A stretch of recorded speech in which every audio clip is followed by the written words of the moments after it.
She whispered to her only customer. That man keeps following me. The pale stranger looked up with crimson eyes and said, He's not following you. He's hunting me.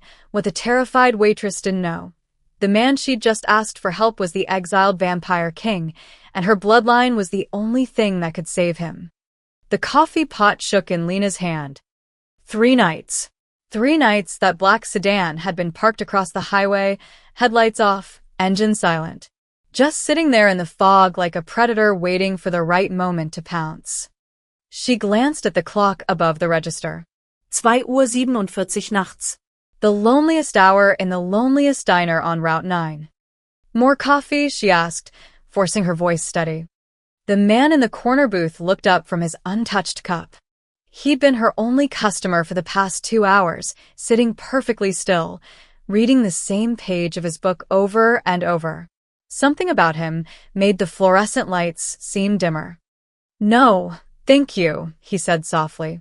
His voice was like velvet dragged across gravel. Lena nodded and turned back toward the counter, but her eyes betrayed her. They flicked toward the window, toward that car, toward the shadow of a man sitting behind the wheel. You're afraid. She spun around. The pale man, Cale, he'd said his name was when he first arrived, was watching her with an intensity that made her skin prickle. I'm fine, she lied. No, he closed his book with a soft thud. You're terrified. Your pulse has been racing for 20 minutes. Your hands haven't stopped shaking since you looked out that window. Heat crept up Lena's neck. How could he possibly notice that from across the room? She should have kept quiet, should have minded her business, finished her shift, driven home. But exhaustion made people reckless, and Lena hadn't slept properly in days. The words tumbled out before she could stop them. That man. She moved closer, lowering her voice to barely a whisper. The one in the car across the street. He keeps following me. Cale's expression didn't change, but something flickered behind his eyes, something ancient and dangerous. He tilted his head, studying her like she was a puzzle he'd been trying to solve. What makes you think he's following you? He was outside my apartment yesterday morning, at the grocery store when I got off work. And now here, for the 3rd night in a row, Lena wrapped her arms around herself. I don't know what he wants. For a long moment, Cale said nothing. Then he stood, smooth, graceful, like water flowing upward, and gestured for her to sit across from him. Please. Every instinct pulled Lena to refuse, to keep her distance from this strange, pale man who never seemed to blink. But something in his voice, something almost protective, made her slide into the booth. Cale leaned forward. In the harsh diner light, his features looked carved from marble, too perfect, too still. And his eyes. God, his eyes. They weren't brown like she'd thought. They were deep crimson, like dark wine held up to candlelight. He's not following you, Lena, Cale said quietly. He's hunting me. Her blood turned to ice. What? And if he's been watching you, it means he knows you've been serving me. Which means Cale's jaw tightened. You're in danger now, too. I don't understand. Who is he? Who are you? Before Cale could answer, the diner's lights flickered. Once. Twice. Then darkness swallowed everything. Lena's heart hammered against her ribs. She heard movement outside, footsteps, quick and purposeful. The sedan's door slammed. Stay behind me, Cale commanded, his voice suddenly sharp with authority. What's happening? The front window exploded inward. Glass rained down like deadly snow as a figure crashed through, moving faster than anything human should move. Lena screamed, stumbling backward, but Cale was already in motion. He caught her wrist, pulling her behind him with one hand while the other shot out toward the attacker. The man from the sedan, tall, broad-shouldered, wearing a dark coat that seemed to absorb light, landed in a crouch among the shattered glass. Found you, my king, the man said, and his voice was wrong, layered with something that didn't belong in a human throat. Cale's grip on Lena tightened. Marcus. After all these years, they sent you? You know how it is, Marcus straightened and Lena saw his eyes. Yellow. glowing like a wolf's in headlights. Orders are orders. The council wants you erased. And his gaze slid to Lena. Especially her. She has nothing to do with this. Doesn't she? Marcus grinned, revealing teeth that were too sharp, too long. Look at her wrist, Kale. Really look. Instinctively, Lena glanced down at her left wrist, at the birthmark she'd had since she was born, a crimson mark shaped like a crescent moon wrapped around a crown. She'd always thought it looked like a tattoo, though she'd never gotten one. Kale's entire body went rigid.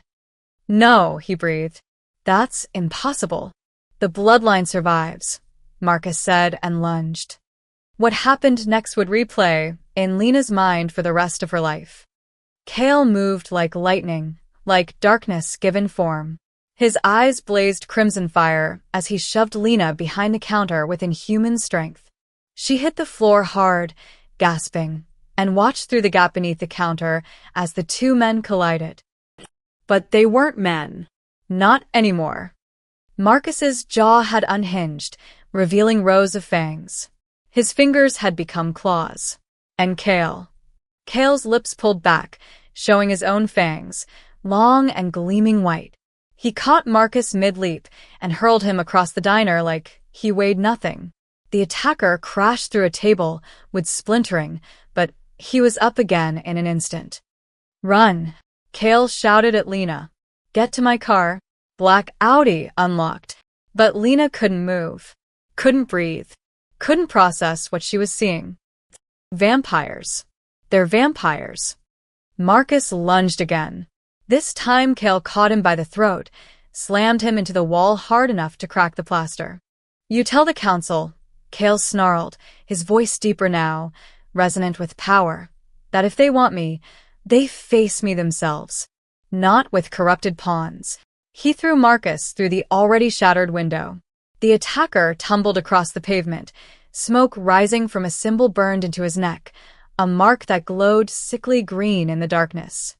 Kale turned to Lena, his fangs still visible, his eyes still burning. Please, he said, and his voice was gentle again, almost desperate. Trust me. Just for tonight. Outside, Marcus was already standing, already advancing. And in the distance, Lena heard more engines. More cars approaching. She looked at Kale, at this impossible creature who'd just saved her life, and made a choice that would change everything. Okay, she whispered. They ran. The Audi's engine roared to life before Lena even closed her door. Kale's hands gripped the steering wheel so tightly she heard the leather creak. Seatbelt, he said. She fumbled with the buckle as he slammed the accelerator. The car shot forward, tires screaming against asphalt. Through the side mirror, Lena watched the diner shrink behind them, and then she saw the flames. Oh my God, it's burning. Marcus always did love fire, Kale muttered.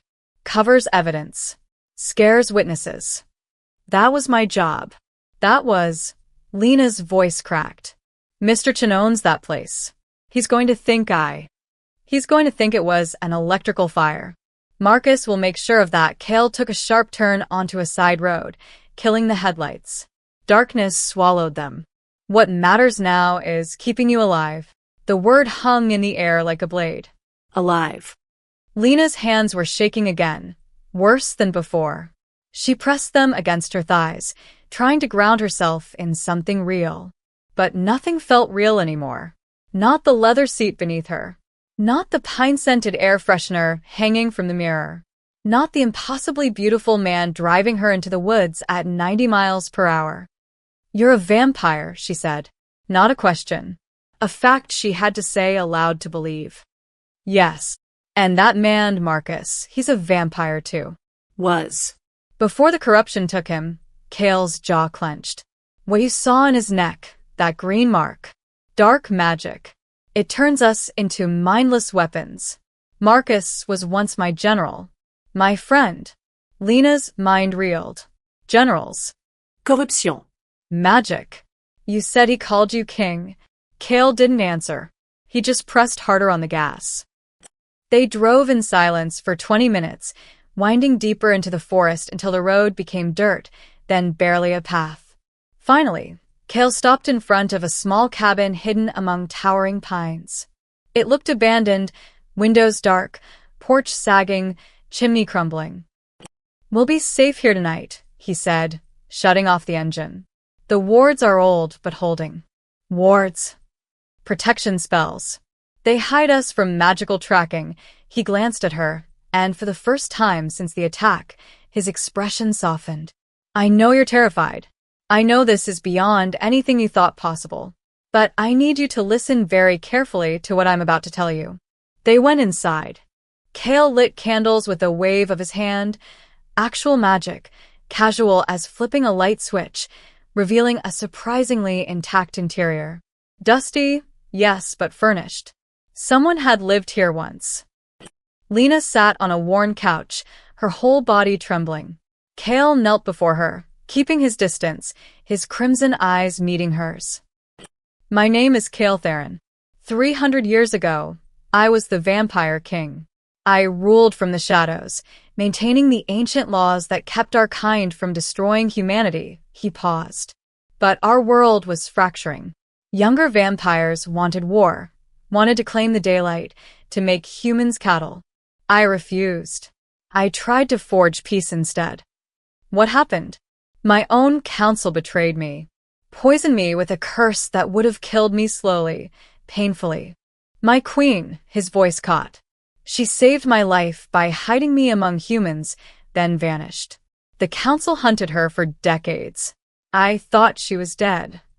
Lena's wrist suddenly burned. She gasped, clutching it. Kale's eyes widened. "May I see?" Hesitantly, she extended her arm. The birthmark was glowing faintly, pulsing in rhythm with her heartbeat.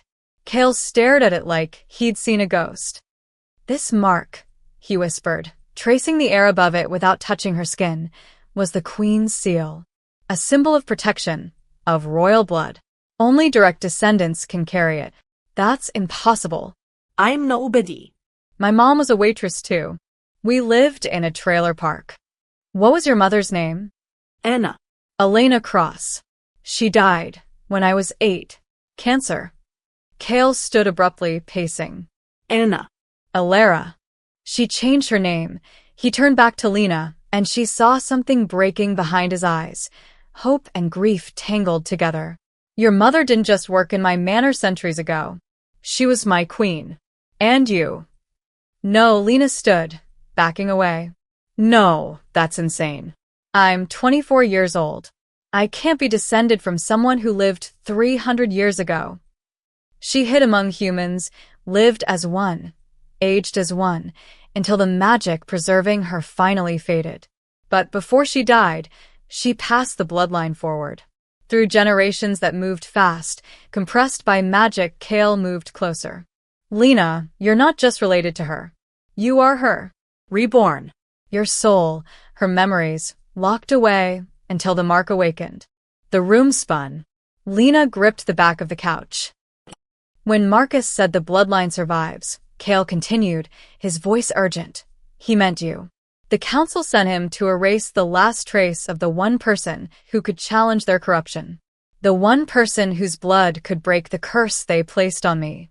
"Why me? Why now?" "Because," Kale said softly, "fate just brought us back together." Lena didn't sleep. How could she? She sat by the window, watching dawn paint the sky in shades of pink and gold, while Kale moved around the cabin with practiced efficiency. He'd found blankets, bottled water, even a first aid kit for the cuts on her hands from the broken glass. "You should rest," he said, setting a cup of tea beside her. Steam curled upward, smelling of chamomile and something else, something that eased the knot in her chest. "You put magic in this. Just a calming spell. Nothing that will control you." "I promise," he sat across from her, careful to maintain distance. "I would never force anything upon you, Lena. Not belief. Not acceptance. Not even safety, if you choose to leave." She wrapped her hands around the warm cup. "If I leave, they'll find me." "Yes. And kill me." "They'll try," his eyes flashed. "They won't succeed." "How can you be so sure?" Kale leaned forward, elbows on his knees. Because I've spent 3 centuries in exile, powerless, cursed, barely more than a ghost. And in one night, you awaken something I thought was dead forever. That mark on your wrist? It's already begun breaking the bindings on my strength. Your presence alone makes me stronger. Lena looked down at the glowing crescent moon on her skin. It had stopped burning, but it pulsed with faint light, like a heartbeat made visible. I don't feel powerful. I feel terrified. That's because you don't remember yet. Remember what? Her. The queen. Alara, Kale's voice softened. The magic that reincarnated you locked away her memories to protect you. But they're there, buried deep. And when the time comes, when you need them, they'll surface. A chill ran down Lena's spine. I don't want someone else's memories. I don't want to be someone I'm not. You won't be. You'll still be you, Lena, the waitress who showed kindness to a stranger, who whispered for help when she was afraid. But you'll also have the strength of a woman who once stood against an empire. He met her eyes. You'll have the power to choose your own fate. Outside, a branch snapped. Kale was on his feet instantly, his entire body coiled like a spring. Stay here. Don't make a sound. Kale. But he was already at the door, moving with that impossible vampire speed. He slipped outside, and Lena was left alone in the candlelit cabin, her heart hammering. Seconds stretched into minutes. Silence pressed against her ears. Then she heard it, voices low and urgent. Tracking spell led us here. Can't be sure it's him. Mark doesn't lie. Footsteps on the porch. Multiple sets. Lena's breath caught. She looked around frantically for a weapon, anything, and grabbed a fire poker from beside the cold fireplace. Her hands shook as she gripped it. The door creaked open. Put that down before you hurt yourself. Lena spun around. A woman stood in the doorway, tall, elegant, with silver hair and eyes like molten gold. She wore a long black coat and moved with the same predatory grace as Kale. Another vampire. Where is he? Lena demanded, raising the poker. Explaining to my companions that attacking would be unwise, the woman smiled, revealing no fangs. I'm Sarah. An old friend of Kale's. The very old kind. I don't believe you. Smart girl. Sarah stepped inside, and 2 more figures appeared behind her. A man with dark skin and kind eyes, and a younger woman with bright red hair. We're not here to fight. We're here because the entire vampire underworld is losing its mind over the rumor that the Lost King has returned. Kale appeared behind them, tense but unharmed. Sarah received my message. They're allies. Message. Lena lowered the poker slightly. When did you send a message? While you were watching the sunrise. Ancient vampire trick, blood communication. He moved to stand beside Lena, a subtle but protective position. I needed to know what was happening in my absence. How bad the corruption had spread. Sarah's expression turned grim. It's worse than you imagined. The council has fallen completely to the dark magic. They're creating an army of corrupted vampires, mindless, violent, unstoppable. Marcus was just the beginning. How many? Kale asked. Dozens. Maybe hundreds by now. The man with kind eyes stepped forward. I'm Dorian. I served under you once before the betrayal. Some of us never accepted the council's rule. We've been waiting. Waiting for what? Lena asked. The red-haired woman grinned. For you, honey. The airblood.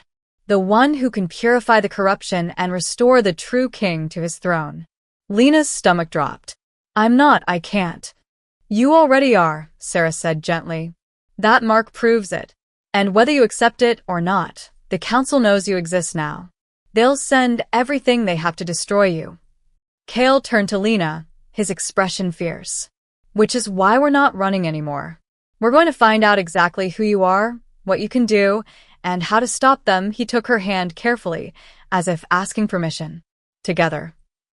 They left the cabin at dusk, traveling in Sarah's van, an old, beat-up vehicle that somehow felt safer than Kale's sleek Audi. Dorian drove while Sarah navigated using a map, so old it was falling apart at the creases.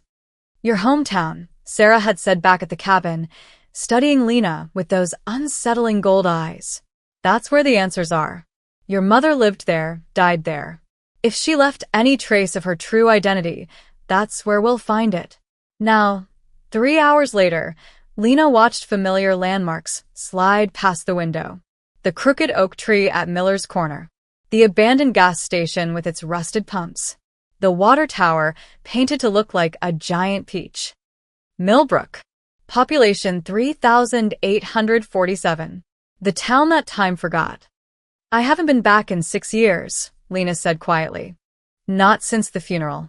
Cale sat beside her, close enough that she could feel the coolness radiating from his skin. Vampires didn't generate heat like humans did, another impossible detail in a night full of them. What do you remember about your mother? He asked.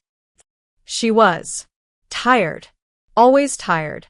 She worked 3 jobs to keep us fed. Lena's throat tightened. She never talked about my father.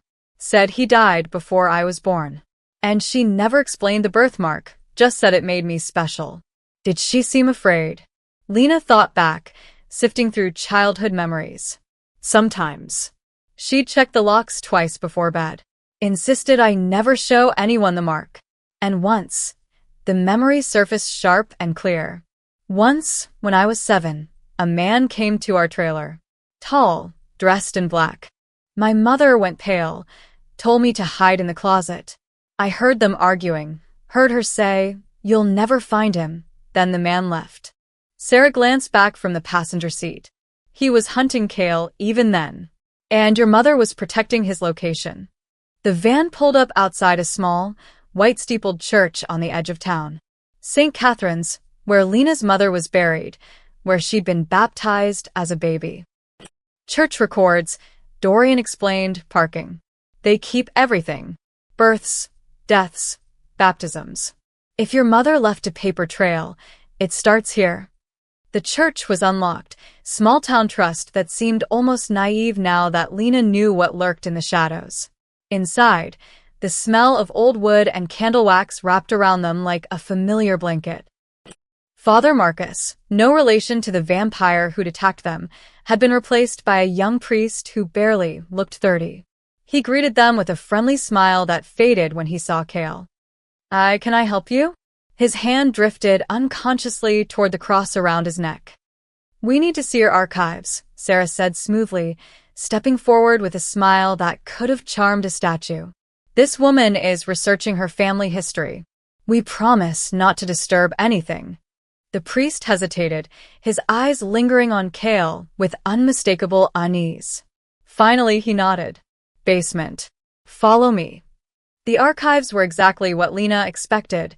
Dusty boxes stacked on metal shelves, filing cabinets that probably hadn't been opened in decades, and the musty smell of aging paper. The priest showed them the system and left quickly, clearly uncomfortable. "He sensed you," Lena said to Cale. "Religious places amplify supernatural presence. It's like standing under a spotlight." Cale moved to the filing cabinets marked with dates from decades past. "Your mother died when you were 8. That was 16 years ago. 17 last month." They searched in focused silence. Sarah and Dorian took the boxes while Cale and Lena worked through the cabinets. Birth certificates, marriage licenses, death records, the paper ghosts of ordinary lives. Then Lena found it. A file marked Elena Cross, sealed by order. Her hands trembled as she pulled it out. The seal had been broken long ago, the red wax crumbled. Inside were documents that made her heart stop. A birth certificate for Elena Cross, dated 1692. A baptism record from the same year, signed by a priest whose name had been scratched out violently. And a letter, handwritten on yellowed paper, addressed to "My daughter, when the time comes." Lena's vision blurred as she read her mother's elegant handwriting. "If you're reading this, then the mark has awakened, and he has found you. Don't be afraid. Your father loved you before you were even born, loved you so much he sacrificed everything to ensure you'd have a chance at a normal life." I couldn't tell you the truth while I lived. The magic binding me required silence. But know this, you are stronger than you believe. The blood that runs through your veins is ancient and pure. When the memories surface, don't fight them. They are your inheritance, your power, your birthright. Trust Kale. He will protect you as he once protected me. And when the darkness comes, and it will come, remember that love is the only magic that cannot be corrupted. You are my greatest gift, my hope, my revolution. With eternal love, Mom. Tears streamed down Lena's face. Kale read over her shoulder, and she heard his breath catch. She knew, he whispered. She knew you'd find me again. There's more. Dorian held up a map, his expression grave. Location of Kale's old manor. Marked with a warning. The corruption begins here. Sarah's gold eyes flashed. Then that's where we go. Tonight. The manor rose from the earth like a broken tooth, half collapsed, wrapped in ivy and shadows, its towers crumbling against the moonlit sky. Lena felt something stir deep in her chest as they approached, a recognition that had nothing to do with her own memories. I know this place, she whispered. Kale glanced at her, concerned. The memories are surfacing. No. Not memories. Feelings. She pressed a hand to her heart. Like coming home to a house that's been burned down. They parked a mile back and walked through the forest, following Dorian's lead. Sarah moved like a ghost beside them, her silver hair catching moonlight. The red-haired vampire, Anya, Lena had learned, scouted ahead. The graveyard's just beyond that ridge, Kale said, pointing. The old royal cemetery. If the corruption started here, that's where it would have taken root. Necromantic magic feeds on death. They climbed the ridge, and Lena's breath caught. Dozens of graves stretched before them, headstones tilted and broken. But that wasn't what made her freeze. It was the figures moving between them, pale, twisted shapes with glowing green marks on their necks. Corrupted vampires, at least 20 of them, shambling through the cemetery like puppets on invisible strings. En embûche, Sarah said. They knew we'd come. No, Kale said grimly. They're guarding something. In the center of the graveyard stood a mausoleum, larger than the others, with a seal carved above its entrance, the same crescent moon and crown from Lena's wrist, but inverted and wrapped in thorns. That's where Alara was supposed to be buried, Kale said. After I was exiled, the council claimed she was executed, but her body was never found. A corrupted vampires had snapped toward them. Then another. And another. Run or fight? Anya asked, her voice steady despite the odds. Fight, Lena said.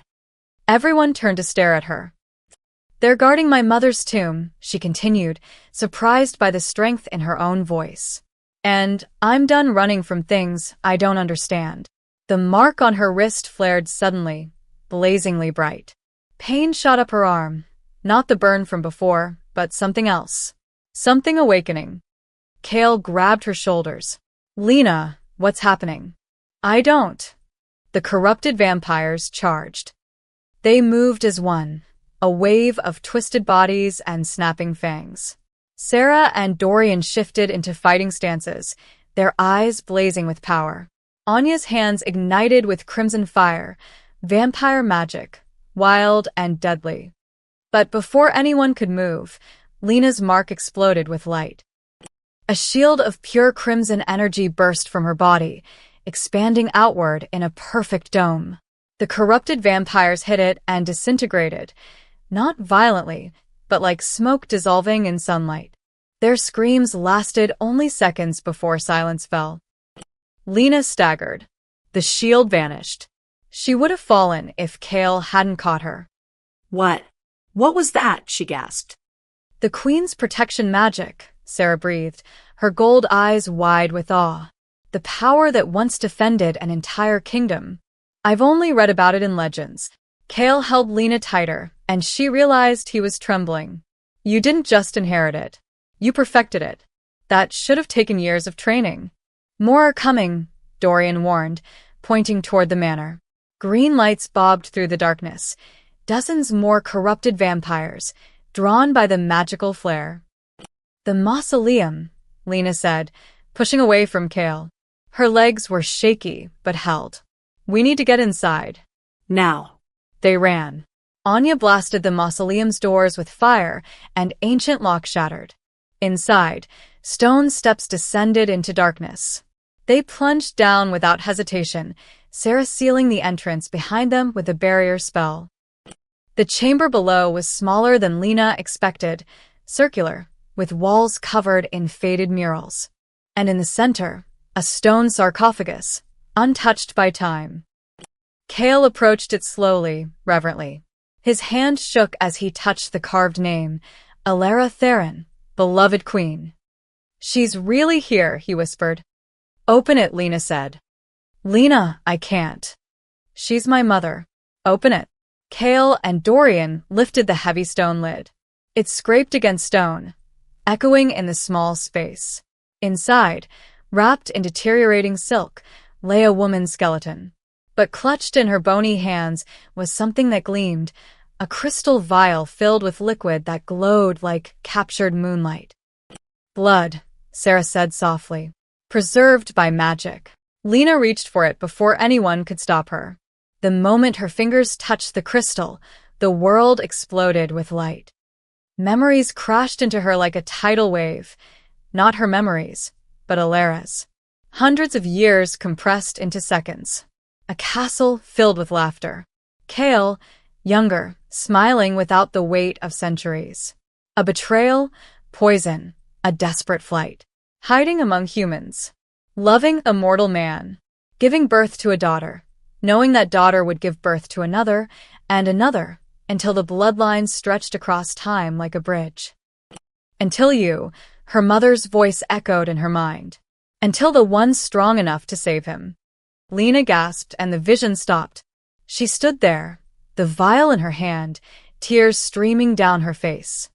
I remember, she whispered. I remember everything. She turned to Kale, and when she spoke, her voice carried the weight of two souls. And I know how to break your curse. The blood in the vial pulsed with warmth, the only part of her mother that hadn't turned cold. Lena held it carefully, feeling the magic thrumming through the crystal like a second heartbeat.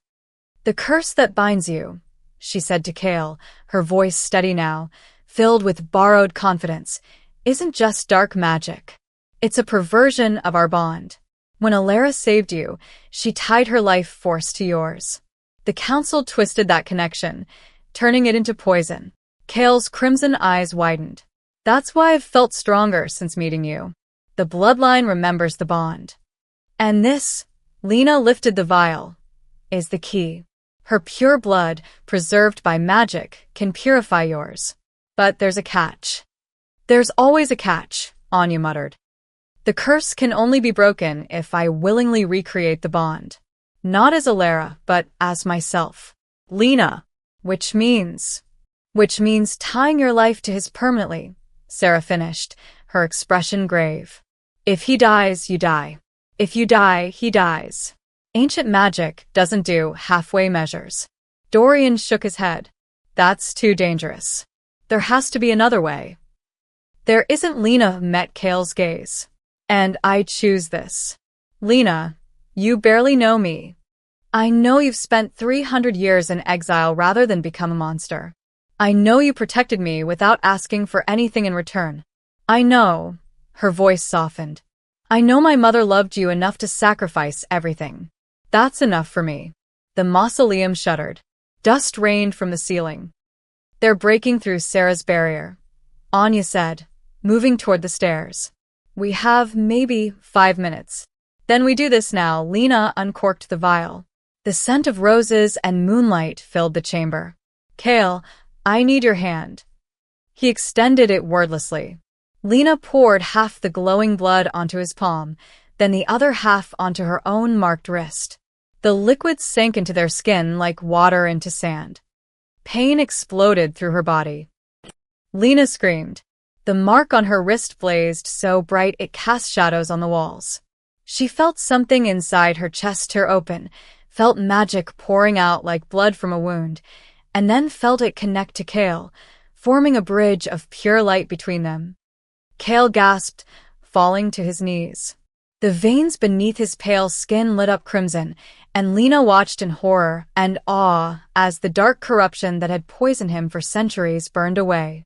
His eyes flashed between crimson and gold, his fangs lengthening, then shortening, his entire body convulsing as the curse fought to maintain its hold. "Fight it," Lena whispered, dropping beside him. She grabbed his face in her hands, their foreheads touching. "I'm here. We're connected now. You're not alone anymore." The bond snapped into place with an almost audible click. Suddenly, Lena could feel everything. Kale's pain, his fear, his desperate hope. And underneath it all, something warm and fierce and protective. His feelings for her, new and fragile, but undeniably real. The curse shattered. Kale's eyes flared pure gold for just a moment before settling back to their natural crimson. But it was different now. Clear, bright, free of the shadow that had haunted them. "It's gone," he breathed. 300 years, and it's Gone. The mausoleum shuddered again, more violently.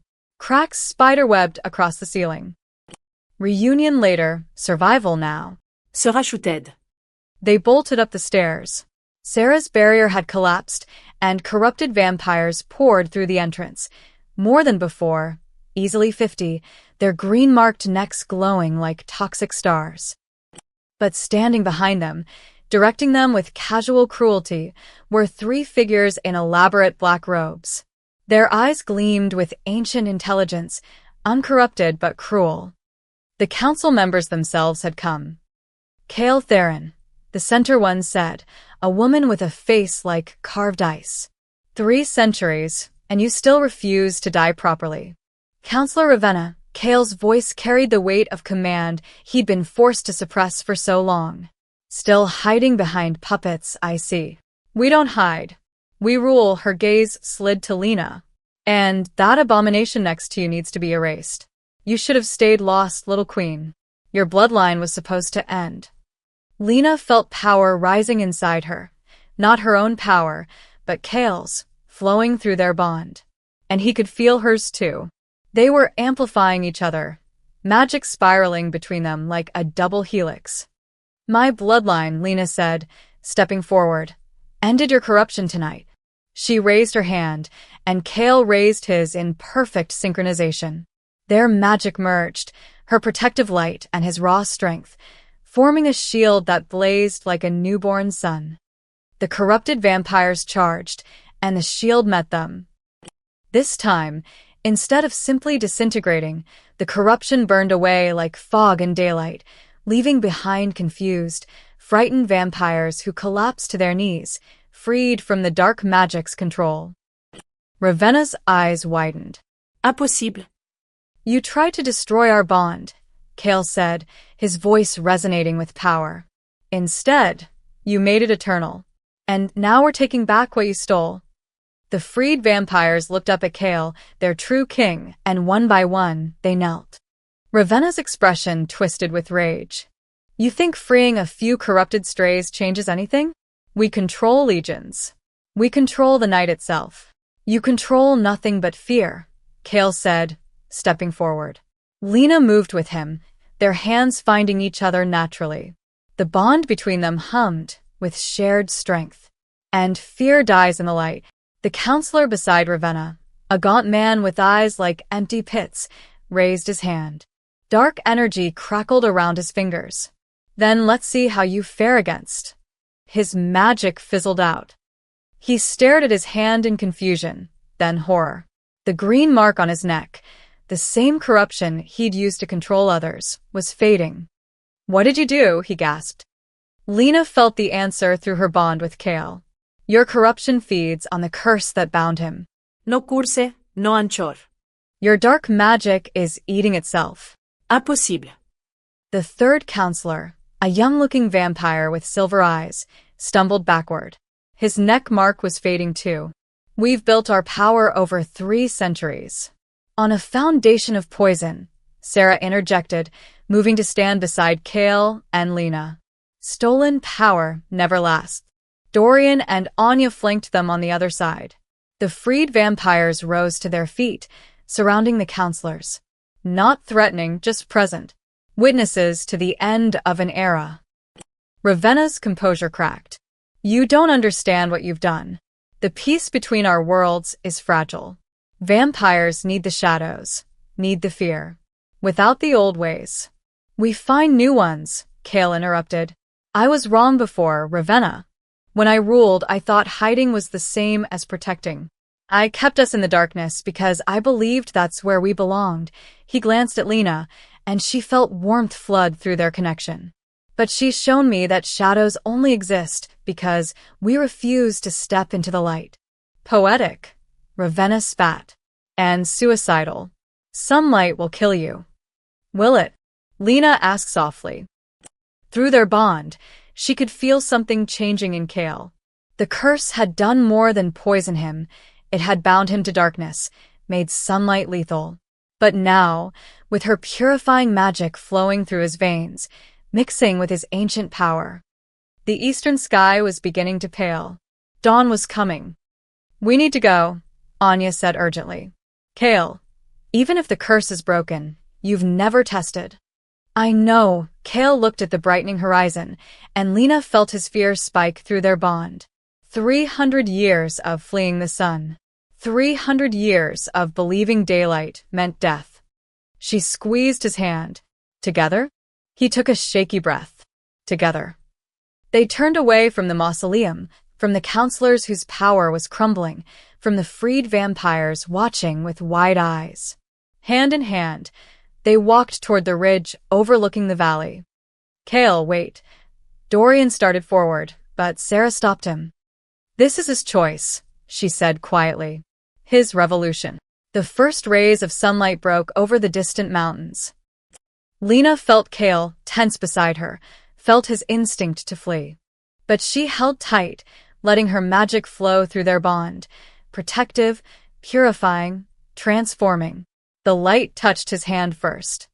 He didn't burn. The skin that should have blistered and charred remained pale and perfect. The sun climbed higher, washing over them both, and Kale stood in its warmth for the first time in 3 centuries. He laughed, a sound of pure, disbelieving joy.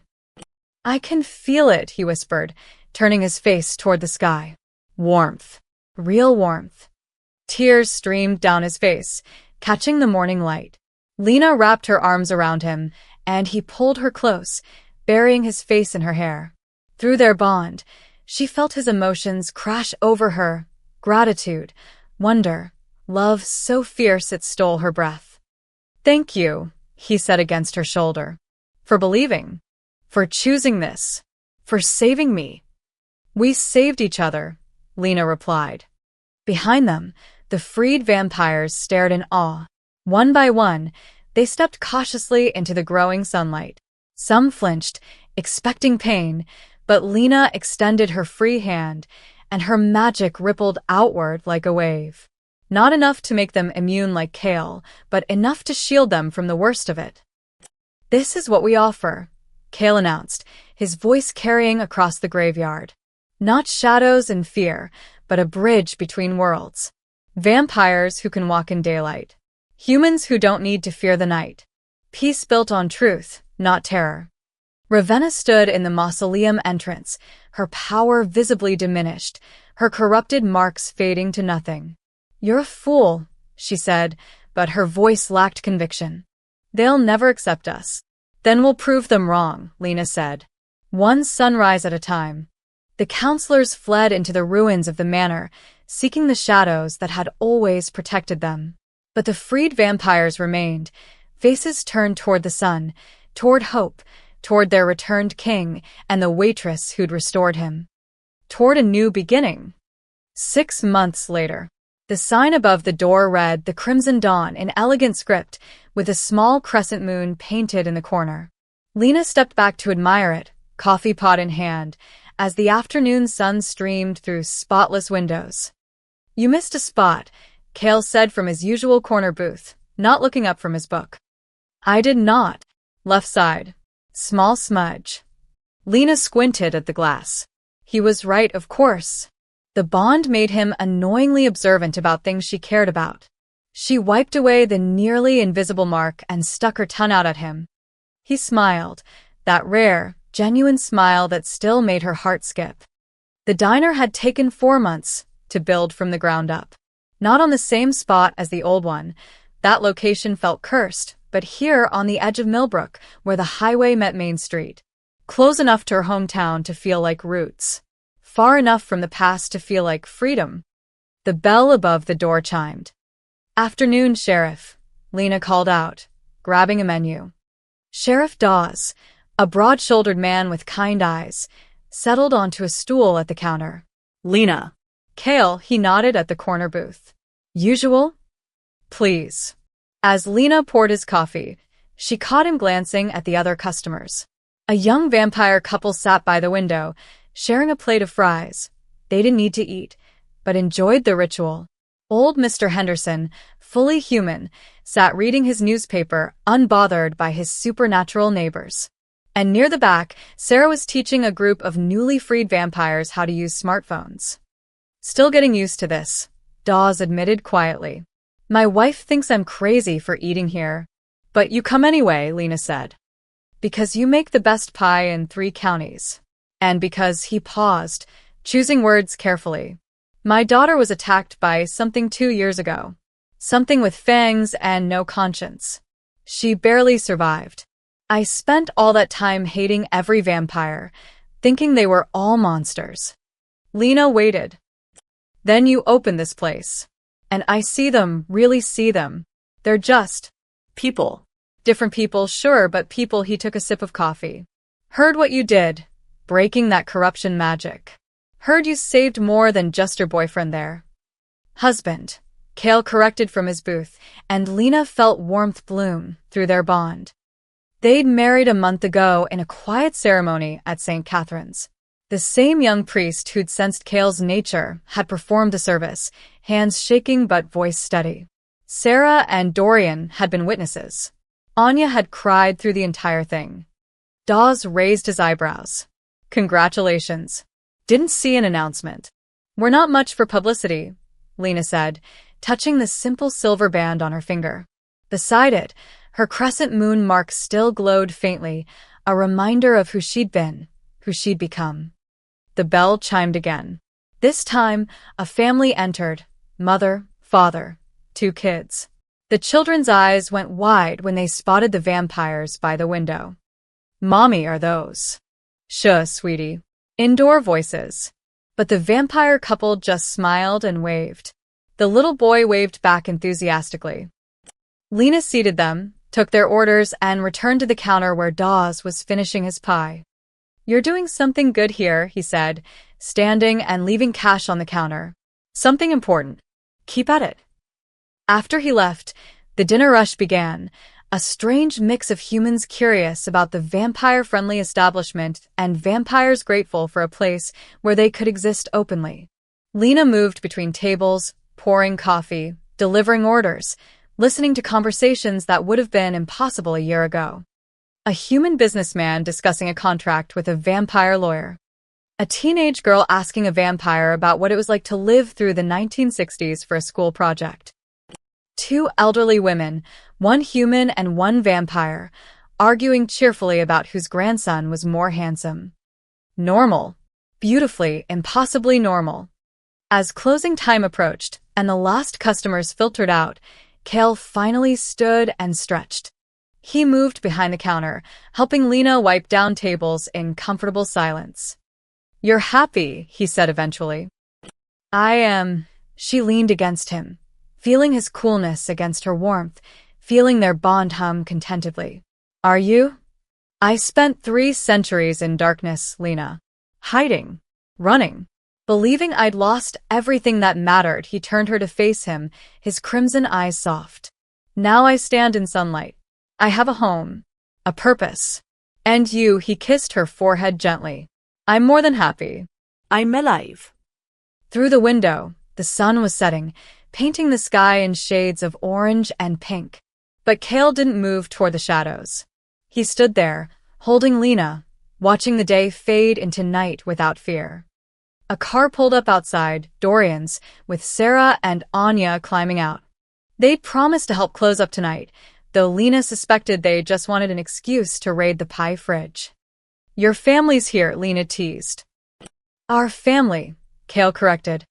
The bell chimed as they entered, bringing laughter and easy companionship. Sarah immediately made a beeline for the kitchen.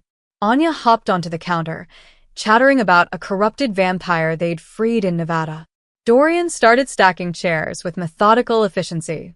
This was her life now, strange, impossible, perfect. Lena caught her reflection in the window. A waitress with a glowing crescent moon on her wrist. A queen reborn. A bridge between worlds. A woman who'd whispered for help in the darkness and found light instead. Cale appeared behind her reflection, his arms wrapping around her waist. "What are you thinking?" She smiled. "That I'm exactly where I'm supposed to be, even though I'm not as scary as I look." Lena laughed, remembering her own words to curious customers. Especially because of that. Outside, the last light faded. Inside the crimson dawn, warmth and laughter filled the spaces where fear used to live. The curse was broken. The king had found his home. And the waitress who'd once been afraid had become the bravest person Cale had ever known. Together, they turned whispers in the dark into songs at sunrise. And that was the most shocking ending of all. Not tragedy or sacrifice, but simply, beautifully love. The end.